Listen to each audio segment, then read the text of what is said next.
이적 관련한 뉴스를 AS 해드리겠습니다. 지금 아무래도 이제 이적 시장 마감이 얼마 남지 않았어요. 우리 시간으로 내일 아침 8시인가요? 마감되기 때문에 지금 계속해서 후속 보도들이 좀 나오고 있는데, 저희가 아까 정리드렸던 내용 중에 토트넘의 오른쪽 윙백 도어티가 떠났습니다. 네. 지금 도어티가 스페인 아틀레티코 마드리드로 임대돼서 떠나는 것이 확정됐다는 게 좀 나왔는데, 아무래도 이제 거기에 페드로 포로가 지금 이제 데려왔잖아요. 그러면 로얄 있고 기존에, 그다음에 도어티가 있었고 스펜스가 있었기 때문에 페드로 포로까지 오면 4명이나 돼서 여기서 분명히 한두 명은 정리돼, 최소한 1명은 정리돼야 되는 상황이고, 스펜스가 렌으로 가지 않겠냐 임대, 뭐 이런 얘기가 있었는데 오히려 도어티가 아틀레티코 마드리드로 떠났다 이게 나왔습니다. 자, 이러면 이제 페드로 포로가 또 얼마나 역할을 잘해줄지 좀 중요할 것 같고요. 아무래도 아틀레티코 마드리드는 토트넘의 오른쪽을 사면 잘한다는 보장이 한 번 있었잖아요. 트리피어. 그렇죠. 트리피어 있을 때, 사실 트리피어 있을 때 상당히 트리피어도 못한다고 했는데 가서 엄청 잘했잖아요. 탈트넘 하면 도어티도 엄청 잘할 것 같다는 느낌이 들고요. 어제만 해도 저희가 이제 포로 어떤 이적과 관련해서 좀 문제가 있다. 얘 뭐야 얘? 지금 거의 막 오락가락 왔다 갔다. 포로 갖고 몇 번을 얘기하냐 이거? 거의 한 달 됐어 진짜로. 계속 얘기가 나왔던 선수인데, 이제 로마노도 그렇고 올스테인도 그렇고 뭐 디마르지오도 그렇고 일단 오늘 밤에 이제 서명할 것이다. 네. 그런 얘기를 또 밝혔습니다. BBC가 38분 전에 38분 네, 기사가 떴어요. 네네. 그래서 페드로 포로가 메디컬을 위해서 런던에 도착했다고 썼어요. 네. BBC가 이렇게 기사를 썼으면 이건 맞는 거예요. 그렇지. 그래서 어느 정도 다 정리가 좀 되고 있는 것 같고, 마지막에 사실 어제 저희가 뭐 거절했다 이거는 결국 돈의 문제였으니까. 맞아요. 돈을 좀 맞춰준 것 같아요 지금 보니까. 그러니까 스포르팅이 이제 갑이니까, 슈퍼갑이니까 좀 더 올려. 이거 보니까 약간 부족한데 한 40억 더 요거였죠. 네네. 결국 이제 토트넘이 사실은 항복할 수밖에 없는 입장이라 40억을 더 준 것 같습니다. 이게 을이니까 어쩔 수 그쵸. 없이. 네. 지금 얘기하는 게 4,500만 유로? 그쵸. 4,500만 유로에 플러스 그 에드워즈의 바이아웃 그 세론 조항도 맞아요. 없어진다. 세론 조항도 있지. 그래서 지금 한 600억 이상이에요 그러면. 그렇죠. 장사 잘한 거지. 스포르팅은 장사 잘했습니다. 그리고 네. 심지어 대체자도 구했어요. 벨레린. 이미 구한 상태에서 또 팔았기 때문에. 오씨. 장사 잘하네 다. 빨대 팔자고? 나를 팔아? 갑자기 쑥 바이아웃은 들어왔어. 얼마인데 바이아웃? 근데 이 토트넘이 이제 그래서 지금 결국은 좀 쌓아놓은 똥 치우는 것도 이제 문제예요.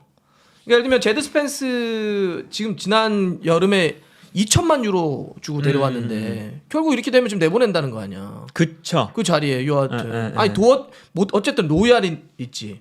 네. 그다음 도어티 도어티. 있지. 네. 근데다가 이번에 포로가 오게 되면 그러면 사실 스펜스는 아예 자리가 없어. 넘버 4는 이건 없는 거야. 그렇지. 근데 이렇게 2천만 유로 한 친구 내보내면서 4,500만 유로 주고 데려오고, 아이고 참.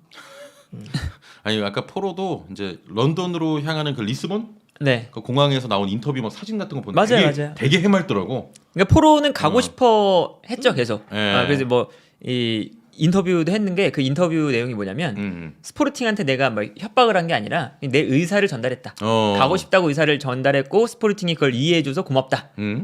아주 좋게 그래도 헤어졌습니다. 그렇습니다. 네, 스펜스 렌으로 임대 얘기 네. 나오고 있고요. 네네. 세비야로 떠났죠. 힐도. 브라이언 힐도 갔죠. 브라이언 힐도. 힐도 떠났고. 거기 이제 단주마가 왔기 때문에. 네. 네. 브라이언 힐도 사실은 기분이 좋게 갔어요. 그러니까 세비야로. 브라이언 힐이 지난 여름에도 가고 싶어 했거든요. 그러니까 나는 나이가 어리고 뛰어야 되는데 뛰어야지. 내 경쟁자가 손흥민이나 클루셉스키면 못 뛰잖아요. 네. 그래서 뛰고 싶은데 나가고 싶다고 했더니 또 구단에서는 백업 자리가 없다고 넌 남아야 된다. 그래서 약간의 브라이언 힐도 불만이 있었는데 그래도 단주마가 오면서 그래도 브라이언이 떠날 수 있게 돼서 되게 좀 기분 좋게 가더라고요. 그렇습니다. 그래서 저 토트넘 떠날 때는 다 해맑아져. 그런 거 있잖아. 탈트넘 막 우승 그런 거 있잖아. 그게 이제 이번에 운돈벨레. 그렇지. 골리니도 있어요. 졸리니도 있네. 맞네. 골리니 한 경기도 안 뛰고 우승할 수 있어요, 잘하면. 토트넘 떠나면 우승한다 뭐 이런 거. 탈트넘은 과학이야. 심지어 또 누구 있는지 아세요? 토트넘과. 누누 산투 아 어제 감독. 우승했습니다. 아 진짜? 사우디에서 아씨 그게 있나봐. 어제 같은 게 있나봐. 어제 우승했어요. 네. 슈퍼컵이긴 하지만 토트넘 그래서 떠나면 우승합니다. 요새 은돈벨레 막 되게 행복 축구 하잖아. 막한 15분 정도 남으면 아, 막 그치, 나와가지고 아그 골차. 자기 혼자 막 드리블하고 그쵸. 좋아가지고 하면 여기 딱 끝나면 스파레티가 와봐 새끼야. 또 고쳐주고 너 새끼야 왜 이렇게 뛰어? 좀 더 혼나야 돼. 그래서 토트넘의 이번 겨울 이적 시장은 더 뭐 없잖아요. 뭐 이 정도라고 봐야 되지 않을까? 뭐 마지막에 있을 수도 있겠지만 어. 웬만하면 없어 보인다. 그러면은 이제 영입된 선수 이제 단주마와 이제 포로가 왔는데 이게 네. 과연 토트넘이 반전 요소로 좀 작용할 수 있을지 남은 기간 요거를 좀 살펴봐야 될 것 같아요. 일단은 이 토트넘의 이번 이적 시장은 좀 어떻게 보세요? 이번 이적 시장 그 두 겨울? 선수 영입했고 겨울? 결국에는 힐을 이제 임대 보냈고 스펜스. 네, 네. 어떻게 좀 보십니까 이번 겨울? 겨울 못했나? 못했다. 못했다. 지지부진. 지지부진. 왜냐면 뭐 어차피 포로 데려올 거였으면 빨리 데려왔으면 이미 몇 경기를 떴을 거고 그렇지 그런 거. 한 달 동안 이미 떴을 거고 그리고 여기에 대해서 빨리 영입했으면 다른 영입도 노릴 수가 있었죠. 고힘에 쏟을 거 다른 데 써서 네네. 토트넘은 그 윙백도 윙백이지만 다른 데도 좀 문제이기 그러니까. 때문에 분명히 그쪽도 필요했는데 어쨌든 윙백 하나만 영입한 거니까도 문제고 플러스 이미 오른쪽 윙백은 많은데 그러니까. 다 실패를 해서 영입한 그렇죠. 거니까 또 그것도 문제고. 네네. 그러니까 어떻게 그 네 번째를 데려와 버린 거니까. 그쵸. 좀 사실 거기 센터백이나 미들이나 이쪽이 좀 더 보강이 좀 됐어야 되는데 네네. 시간만 이렇게 끌다가 이게 봐 지금 그러면 이제 포로가 오늘 되면 메디컬 하고 오르면은 뭐 이번 주말에 있을 맨시티가 될까? 네, 나올 수도 있죠 뭐. 그러면은 벌써 그 2월 경기인데 네. 2월 첫째 주 주말 경기면 5월에 시즌 끝나거든. 그렇죠. 이 돈 주고 와가지고 얼마나 쓴다고. 맞아, 조금이라도 맞아. 더 했어야 되는데 너무 끌리고 그것도 막 하다가 결국은 올려 저쪽이 원하는 대로 돈 다 올려주고 결국 다 주고. 그렇지. 딱딱딱 못하고 협상력도 그렇고 너무 지지부진했어. 자 일단 겨울 이적 시장은 조금 토트넘이 아쉬웠다 이렇게 보면 될 것 같고 그러면 이 두 선수가 오면 네. 그래 토트넘이 좀 전술적으로나 어차피 그래도 솔직히 그래도 포로 오면 네. 걔보단 낫잖아 공격적인 면이. 뭐 도어티나 에메르송보다는 에메르송보다 훨씬 나을 거 아니에요, 공격적으로. 훨씬 나은 부분이 있죠. 예. 이제 뭐 당연히 킥력 페드로 포로는 이제 킥도 처리하는 선수이다 보니까 일단 크로스나 이런 부분에 대해서는 훨씬 더 나아질 거예요. 특히나 토트넘의 문제는 크로스도 있는데 크로스가 한쪽에서만 올라가는 게 문제죠. 그렇지 왼쪽에서 올라가니까. 그러니까 다 아는 거예요. 어차피 에메르송이나 도어티는 나중에 막아도 되는 선수. 네네. 그러니까 페리치 쪽으로 이제 쏠리는데 페리치가 있는 쪽에 또 손흥민이 있네.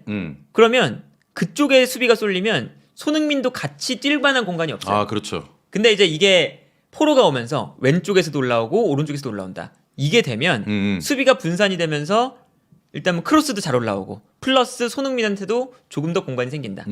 이런 측면에서는 포로 영입이 저는 꽤나 괜찮다고 봐요. 네네. 뭐 이제 토트넘 입장에서는 지난해의 기억이 재현되길 원하겠지. 네. 지난해도 지난 시즌 때도 보면 어렵다가 벤탄쿠르 클롭세스키 들어오면서 이제 후반기에 그렇죠. 반전 쳐서 이제 그쵸. 챔피언스리그까지 갔으니까 이런 영입이 그런 분위기를 바꿔줄 거를 이제 기대를 할 거고. 네네. 근데 이제 하나는 그런데 지난 시즌하고 될까?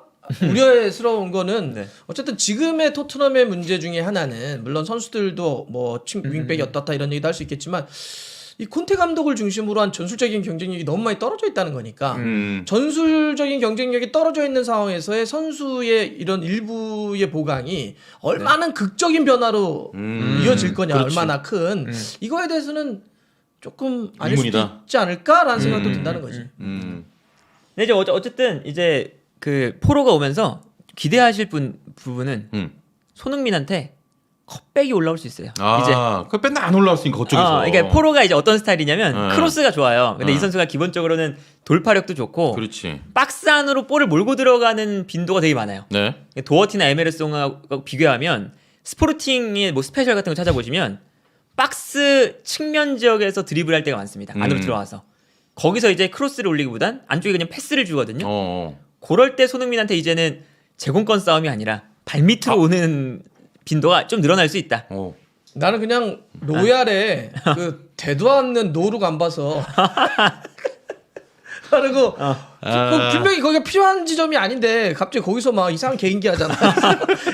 수비수 앞에 두고 막 개인기 하는 수비수 가만히 이렇게 있으니까 뻘해가지고 자기가 뒤로 다시 가고 이거만 안 봐도 속 시원해질 수 있다. 아 그럼 근데 난 궁금한 게 그럼 이제는 우리 소니 골 막 넣는 거야? 아유, 그렇다 볼 순 없죠. 아니, 잘 생각해야 되는 게 포로가 메시는 아니에요. 그러네. 포로가 온다고 해서 막 엄청난 변화가 있지는 않을 거다. 네. 근데 그렇지만 그래도 오른쪽에 대한 공격 문제는 그래도 확실하게 좀 해소가 개선이 될 될 것 같아. 여지가 있다.